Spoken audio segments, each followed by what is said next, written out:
Edition of Believe in Saints. He is Terrance Copper. I am David Grubb, and we're going to break down this upcoming matchup this weekend between the Saints and the Rams. Week 11. We are at the back end of the season, TC. And before we get into this game, when you're in this situation as a team, when the odds of making the playoffs are slim, there's only one path in at this point, and that's win the division. hmm Um, how do you refocus when things are in a long season? Injuries have been happening. There's some, just issues around the team in general. How do players at this point keep their focus and really focus on competing? What keeps their focus is the fact that they can still see their goal. You can still see it. Winning the division is the first goal. Winning your division and then winning your conference. Because once you win the conference, of course, you go into the Super Bowl. So the first goal is to win your division, and they still can see that goal. So that right there alone gives you the energy, uh, gives you the just the energy to get back out there and practice and continue to work hard and continue to strive because everything you want is still in front of you. Even though the season is not going the way we want it to go, your goals are still there and they're still attainable. So that's one reason that you're going to keep playing hard for each other. Have you felt like the messaging has been consistent or good enough from the coaching staff over the past couple of weeks? Because there's just been a lot of criticism in New Orleans and around the team that it just sounds like that they don't get it, that they don't see the situation as clearly as it is. But that, to me, just because someone's inarticulate at expressing something, it's hard not to be a coach on that team. It's hard not to be a player and see that there are Mhm. things that are wrong that aren't just simply a matter of, well, if we execute better, it'll be better. It's not that simple. And I think we all Mhm. understand that. But is Dennis Allen doing a good job of communicating the situation? So one thing I can say from being a player in the locker room, what we are thinking outside of that locker room and when we watch the game is totally different than what players and coaches see and what they're trying to do when they're watching the game. So what we're thinking that, okay, why aren't we doing this? Why aren't we doing that? And some of that stuff is true, but in that locker room and in those meeting rooms, it's reasons why they're not doing certain things. I don't know those reasons, but there's always reasons. Uh, what we are seeing is they are seeing it. Don't get me wrong, but they're seeing it from a more detailed uh, advantage. Put it that way. Maybe they're not. I mean, I'm not making no excuses, but I'm just giving you an example. Mm-hmm. Examples of the reason why they're not getting real crafty with play calling. Maybe because they don't have enough time, or certain players we have right now aren't built for certain plays. So it's a lot of different things that could be wrong that from the outside looking in, it looks one way. But when you're in it and you're looking at the details of things and you have a microscope on everything, there's reasons. I don't think this is a coaching staff that's just not trying to win. I think they see what's going on, but I think there's reasons why they're doing certain things where they're doing it. The quarterback question is the biggest question looming over the week. And there still are some kind of unclear answers regarding that because, you know, Dennis Allen kind of said, well, if Jameis is okay, then he may start. But we knew he was injured already, and we were told that he was okay before. So I think that part of it too is a little bit confusing because it's going to be hard. I mean, no matter what, you know how fans are. It's going to be real hard for Andy Dalton to run out onto that field as the starter on Sunday. And it's not even about Jameis at this point. It's not about Taysom or anything. It's just the fans and their questions of, look, can we try something else? And you don't ever want to. I don't think you ever want to put a player in that position. I think Andy can handle it. Certainly, he's a veteran quarterback. He's been in these situations, but I mean, this has just become a very difficult situation here in New Orleans. So if I'm hearing Dennis Allen say uh Jameis could play if he's okay, that lets me know that Jameis is not all the way healthy.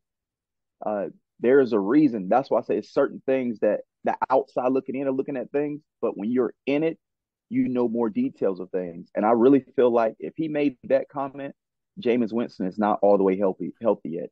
Regardless of what we're thinking, uh, he's not healthy because you're not going to make that comment if he's all the way good to go. And you're not going to say, well, if he's okay, he may play. You're not going to make that comment if something's not wrong with James. So and I'm fine with if James is still injured or whatever's going on with him, if he's not ready or if he's not okay, I'm still fine with Dalton going out there playing the quarterback position. But I just want to see you use Taysom Hill a little bit more. If Dalton is the starter, let's get Alvin involved a little bit more. Let's get Taysom Hill involved a little bit more. And I'm fine with Dalton walking out there, but we got to get more playmakers the ball. This Rams team has struggled offensively the last couple of weeks, just like the Saints have. Mm-hmm. But the Saints have been the get well for a lot of teams' offenses for a number of reasons. Again, being on the field too long, not having an offense that puts up points, the injuries, of course. And we know the Rams do have explosive players. Matthew Stafford has had big games in the Superdome. Cooper Kupp is one of the best receivers in the NFL. They have plenty of players, per se. It just hasn't come together for the Rams. What's the number one thing the Saints are going to have to control if they want to win this game? Uh, well, me doing a little bit of research on the Rams. For one, I'm finding out Stafford may not play. Cooper Kupp is not going to play, from my understanding. Cooper Kupp may play, but they're leaning more towards him not playing. Stafford may play. Uh, he's more he had more of a chance of playing than Cooper Kupp does. So both of those guys may not play this game. And one thing that the Rams are struggling with, the reason why they're having a bad season, is they can't run the ball. They can't run it at all. I think they may have maybe 2 games over 100 yards. Yeah, I think Uh, Kamara by himself has as many rushing yards pretty much as the entire Rams backfield. yeah, so defensively, if we can stop them from running and make them throw the ball without Cooper Kupp and maybe without Stafford, that is the reason why I feel like we can beat this team. At first, before I did my research on the Rams, I was like, man, how are we favored to win this game? But then when you go and do your research on them, I see why we're favored. We can beat this team. The Rams are struggling. Well, I just saw Stafford. I just double checked on injuries. He did practice yesterday, coming off the Ah, concussion protocols. He did have a full practice. so he will Um, play. yeah, if he had full practice, I would have, on a Mm-hmm. Wednesday, I'm guessing he's Yep. playing. But they could be without their starting center. They could be without, another. It's when they're starting linebackers. They got one of nose tackle Greg Gaines was limited, so they do have some injuries up front. But like you said, on that offensive side, if if even Stafford coming back from a concussion, he's a guy who also, if he's pressured, has been known to make mistakes. And he's also a Mm-hmm. guy that even when he's not pressured, if he feels like he can make a throw because he's got that great arm, he's tried to make some throws in the past that are, not the smartest throws. Saints only have 2 interceptions this season, but if you're going to get one, this is an opportunity to get one. This is definitely an opportunity to get one. And with Cooper Kupp, I don't know if Cooper Kupp's not playing, correct? He's If I'm not not listed on the mistaken. injury report, so he Okay. may be out already. Yeah, Yeah. So one thing about Cooper Kupp, he is made for that offense. That offense goes as Cooper Kupp goes because they can't run the ball. And the fact that Cooper Kupp is not there, he's not that security blanket. Because one thing about Kupp, he can run every single route. It doesn't matter who's guarding him. They can put him in a slot. They can put him outside. He can run those routes. So the fact he's not going to be in their offense, I don't know where their offense is going to come from, especially the fact they're not running the ball well already. And now you don't have your main receiver, your go-to receiver. I don't know who they have left in the stable on the offensive side of the ball. And you got your O-line or is injured as well. I just don't know offensively if they're going to be able to get it going enough.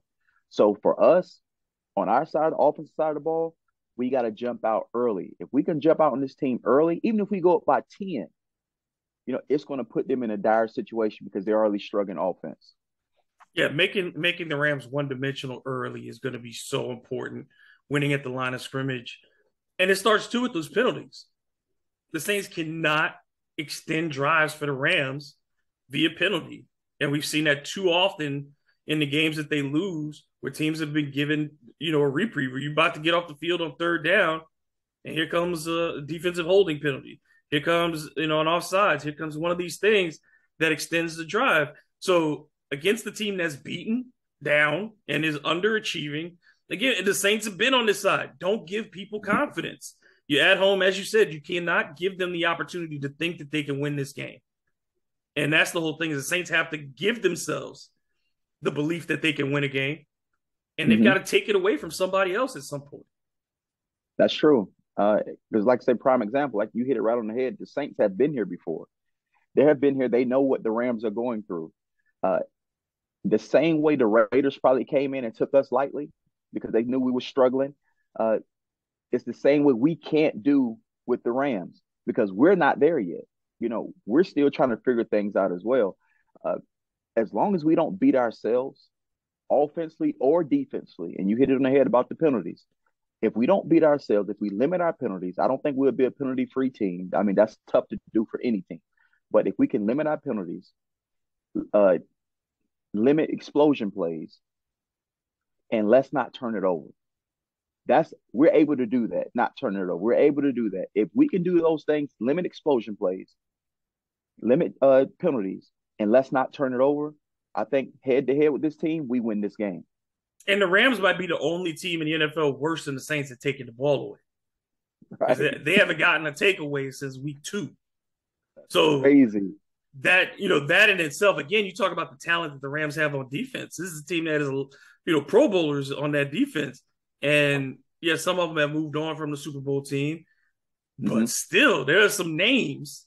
And for them to be a team that hasn't had a takeaway since week 2, this the spotlight is on the Saints. You better take care of the ball. This is not a team that rips it. This is not a team that gets picks. You better take care of the ball. And this is, again, it just feels like if you're at home against a team that is weak offensively, this is a chance for you to dominate time of possession. This is a chance for you to put together some drives and eat up that clock and get out of there in 2 hours and 45 minutes because you just ate time and got off the field. Use Taysom Hill, use Alvin Kamara, use whatever backs you got back there. To me, and it's get 40 carries. That's the goal for the Saints as a team, is to get somewhere near 40 carries in this ball game. And even if we can't get 40 carries, we have to get creative with our run game, whether that be screens, whether that be swing passes, whether it be stretch plays, whatever it is. We got to get whether you're running with Taysom Hill at the quarterback position. We got to get creative with it because they do have a good D-line in Aaron Donald, and he can dominate and disrupt an offense completely by itself. So when it comes to the run game, they haven't been giving up a lot of rush yards either. So we have to figure it out how we can take advantage of running the ball because we can't sit back and throw it 40, 50 times a game trying to beat these guys. We got to be able to run the ball as well, efficiently running, not just running to run, but we had to have some efficient runs. For the Saints on offense, then you hate to put it like this, but Alvin Kamara essentially is now an X factor because they have not leaned on him in the last few weeks. If he has a big game, this is the team to do it against. And he's had some nice performances against the Rams in his career. Yeah. I mean, he's the guy we got to go to. He is our veteran leader offensively. He is the guy we need to go to. And he has all the tools and capable of doing everything we need him to do. Like I said, we can put him in the backfield. We can split him out in the slot. He can catch passes out of the backfield. He can catch passes from the receiver position. He can run the ball out of the backfield. So his arsenal of versatility is there, but we just have to be able to utilize him. And we got to have our play caller put him in position to make plays. I mean, it reminds me, remember last year when Mike Martz came and met with Sean Payton and they were talking about ways to use Alvin Kamara and wanted to use him more like Marshall Faulk was used by the Rams. Like, I'm still waiting for that to happen because you remember Marshall got lined up at receiver a lot in the slot position not as a running back in a receiver slot, a receiver, like put out there to run that route. And AK, to me, is perfectly capable of that. Again, a longer frame than Marshall and probably better straight line speed than Marshall. I Hmm. ain't gonna take nothing away from Marshall Faulk, who, first ballot Hall of Famer, deserves all the credit. Right. But I'm just saying, athletically, using Kamara in that type of role just seems like a perfect and natural fit. And you just wish the Saints would try that a little bit more to be, like you said, be creative in how you line him up and force people to deal with him. That's the thing, is Hmm. they can take it away if they know y'all can't run the football. And they say, well, now he's not a factor. You put him out there in those slot positions or out wide. Now defenses have to decide: is it a linebacker? Is it a corner? Is it a safety? How do we change the defense to go deal with this man? Exactly. And it reminds me a lot of, like you brought up Marshall Faulk, but I'm trying to look at it in a way the same way as Marshall Faulk, but also the same way we use Reggie Bush. The same way we use Reggie Bush, we use him in the slot. We had him running routes out of the backfield, wheel routes out of the backfield, getting them matched up one on one with a linebacker coming out of the back on real wheel routes, screens, just whatever we needed to do. We got Reggie Bush the ball in different type of ways, not just turning around handing it off. So I just think one thing it's going to come down to some of the pressure is on the offensive coordinator to make sure he can scheme things up to get guys the ball in space, like a Taysom Hill. I'm a Taysom Hill guy. I know I keep saying it. We got to get him the ball more. To me, he's just as effective as Alvin is. If we get the ball in his hands, he can be even more effective than Alvin can be. I just feel like we got to get the ball in his hands. Both of those two guys, we got to ride those guys for the rest of the season. And if they get too many touches, it is what it is. This is what we got to do. This is what we're gonna do. So I'm putting everything on those two guys back. Well, I mean, it's not like either one of them has been overused. I Right. mean, relatively speaking, they both have to be some kind of fresh, considering the number of carries and touches they've had this year. So Hmm. why not lean on them down the stretch? It's I don't think even fans care about the aesthetics of the game at this point. They just Hmm. want to see some wins. That's And if it. and if winning means you got to grind this thing into the ground and play it first team to 17 wins every week, Hmm. then we'll deal with that as a fan base and as a observing public. If it's producing competitive wins, games and wins. And I think Hmm. I don't need to see 40 points. I don't need to see the ball flying all over the field. I don't need to see the greatest show on turf. What I Yep. want to see is a win. Just a That's it. win. That's it. And I'm quite sure that's what they saying in that locker room. We don't care how we win. We just got to get a win. One thing I can make a comment about, and just my opinion, I see a lot of people posting about, fire Coach Allen, do something different, fire him. To me, I feel like even that whole coaching staff, this is their first year together. I feel like it's too early to start talking like that. It's just too early. This is his first year. This is Pete first year in a head role when it comes to calling plays. This is Coach Allen first year, not as a head coach, but he haven't been a head coach for a little while. So now he's trying to get familiar with coaching again when it comes to head coaching things. Uh, so it's just I feel like he has to do. We have to give them more time. This first year, they got to figure things out. They got to figure it out. I think next year you can get more. What can I say? You can be on them a little harder when it comes to wins and losses. But I feel like this first year, I think you got to give them a pass because you don't have your starting quarterback in Jameis Winston. Whether he's hurt or not, he got hurt. That's the reason why he's not playing now. So I don't know if he's healthy to go, but from the sound of it, it sounds like he's still injured. But I think you give them at least another year or two before you talking about firing. Well, let me ask you this before we close then. Mhm. Um, as a player, when have you been in situations where the locker room as a whole maybe felt the coach is not communicating with us well? I don't know. I can't describe what lost the locker room is. You hear that phrase a lot. So I've not been in that situation. Mhm. But is there a point as a player where you feel like the communication isn't right? Because again, scheme is about opinion and Mhm. execution. You may not agree with the scheme, but it's not your scheme. That's the coach's job. You got to you go along with that. But if there are the other things, have you been in a locker room situation where you felt this isn't working? Whatever this isn't working as a group. And Mhm. how do you identify that as a player? And then what do you as a player feel like your role is in communicating that things aren't working? Not that you're trying to get rid of anybody, but something ain't right and we need to do something about this. So I have been on the team. Like I won't say which team. Um, I tell you, but it wasn't New Orleans. I can say that. But I was on a team where we had a ton of talent, and I'm gonna get to the point. We had a team. We had a ton of talent, and we was losing games. We just kept losing by like maybe 6 points or something like. Man, why can't we figure this thing out? Why aren't we this team that we should be? Well, come to find out, you know, it started from the head. The head wasn't on one accord. When I say the head, I want to say the GM, the head coach. They wasn't on one accord, so it trickled all the way down to us, and that was the reason why we was losing. And then the following year, we had the exact same players, and we had 9 of our players make the Pro Bowl that exact same year after the head got on one accord. So but as a player, right now in this situation, the first thing that has to happen, the captains. I don't know how New Orleans do it, but everywhere I've been, the captains had a meeting with the head coach every Friday. This is how we did it in Kansas City. Every Friday, the captains came to the room early before practice. We sat down with the head coach. The head coach talked to us about certain things. We talked to the head coach about certain things, the vibe of the locker room, what we can do differently, different things like that. So those meetings with the team captains needs to be had. And the team captains can be the voice of the team to the head coach.